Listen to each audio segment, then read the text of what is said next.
potatoes in a pot for mashed potatoes.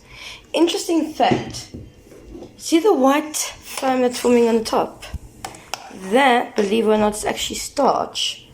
As it starts to boil, the starch gets released, as it is a carbohydrate.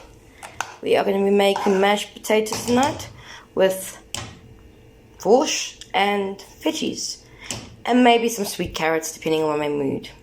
Sit back and enjoy.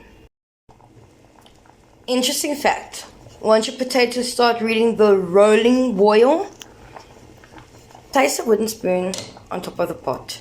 Don't cover with a lid. Use a wooden spoon. The wooden spoon will stop it from boiling over. If you cover it with a lid, it will start boiling over and then you'll have a mess everywhere. Use a wooden spoon. If it does by any chance happen to foam up to a point where it hits the wooden spoon actually creates like a cooling effect and will basically pop the bubbles and cause it to go back down to level. Drain potatoes. Start cooking your vegetables until they're nice and soft and palatable. Your carrots need to be al dente, soft yet firm. Add margarine, and don't forget our trusty salt and pepper.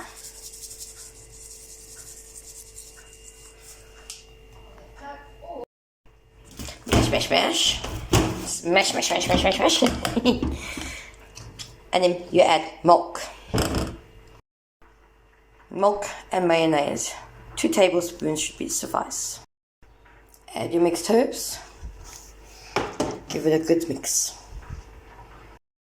Now to make a basic bechamel sauce.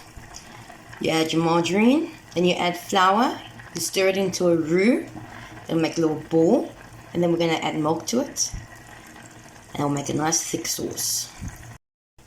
There's your roux. Now the longer you leave it in the pot, the darker it will get, depending on how dark you want your sauce. If you want it to be white, this is the time to start adding the sauce, the milk. Please take note while you're adding the milk, throw a little bit in at a time, otherwise the milk is going to end up going sour from the heat. Get to this stage, as you can see, it's thick and the flour is starting to cook and it's mixing well. Make sure it stays a smooth consistency, and then you can start adding more and more milk until you get to the desired level. Remember, the more flour you add in, the thicker it's going to be, so just keep an eye out for that. Eventually it's going to start looking like this, nice liquid consistency. Now you're going to just keep on stirring in the figure 8. Make sure your heat is not too high, otherwise what happens is it starts cooking the sauce from the bottom and you'll end up getting lumps in it. So always make sure your heat is on a medium. If you can feel those lumps start forming, take it off of the heat, put it back onto the heat afterwards. Once you've reached your desired consistency, you will see that it will be nice and thickish. But now you must remember, when you take it off of the heat, it will thicken as it cools down.